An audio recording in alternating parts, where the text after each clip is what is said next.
যে জোরে বলছে তাকে অনেক অনেক ধন্যবাদ। নাইস। স্যুট পরে আমি খুব একটা বেশি মানে এটা পরে খুব একটা বেশি কমফোর্টেবল থাকি না। আই হোপ আপনারা দেখছেন আমি একটু পরপর টানাটানি করতেছি। যাই হোক, প্রথমেই ধন্যবাদ জানাতে চাই ওয়ান ওয়ে স্কুলকে এবং আপনাদের সবাইকে অনেক অনেক ধন্যবাদ যে আপনারা এখানে এসেছেন আজকে এই অ্যাওয়ার্ড শোতে। যারা যারা অ্যাওয়ার্ড পাচ্ছেন তাদেরকে অনেক অনেক অনেক congratulations. You guys deserve it definitely.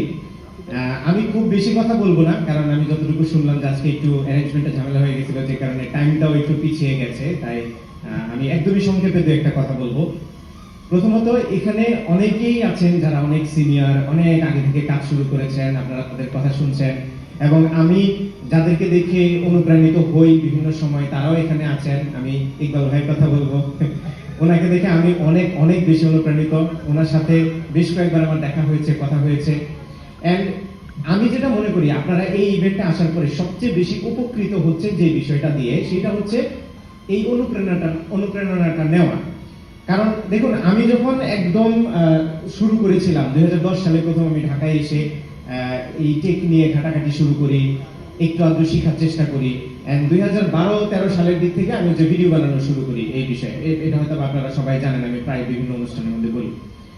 আমার না ওই সময় একটা ছোট্ট জিনিসের অভাব ছিল, যে কারণে হয়তো আমার পুশটা ওইভাবে হয় নাই যতটা আমি এক্সপেক্ট করছিলাম। সেটা হচ্ছে এই অনুপ্রেরণাটা।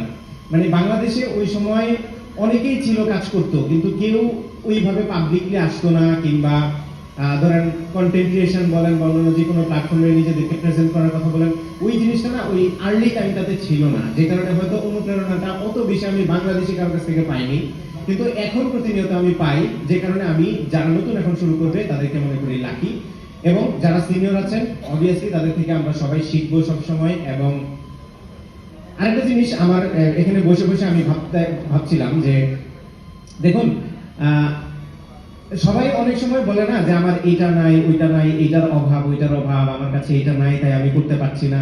অনেকেই কন্টেন্ট ক্রিয়েশন করতে চায়, আমার কাছে এসে বলে যে সব ভাই আমি তো ভিডিও বানাতে চাচ্ছি, কিন্তু আমার কাছে ক্যামেরা নাই, আমার কাছে লাইট নাই, আপনার মতো এরকম বড় স্টুডিও নাই, কোনো কিছু নাই। আমি সবাই তো এটা বলে যে না, না থাকলেও চেষ্টা করেন, পারবেন, হ্যাঁ চেষ্টা করেন, যা আছে তা দিয়ে শুরু করেন, আপনাদের যা কিছু আছে তা নিয়ে আপনারা শুরু করে দেন, হয়ে যাবে। এটা তো একটা অবভিয়াসলি খুবই ভালো একটা কথা। বাট আমার বেলায় যে জিনিসটা সত্য হয়েছে সেটা হচ্ছে, আপনাদেরকে যদি আমি একটা ইলাস্টিকের এক্সাম্পল দিই, খেয়াল করবেন যে কোনো ইলাস্টিক বা রাবার যদি আপনারা টানলে এটা যখন দূরে নেবেন, দূরে নেওয়ার পর যখন ছেড়ে দেন, ওটা কিন্তু অনেক জোরে হিট করে দেয় একসাথে, তাই না, কাছাকাছি চলে আসে। তো আমার বেলায় যে ব্যাপারটা হয়েছিল যে আমি যা চাইতাম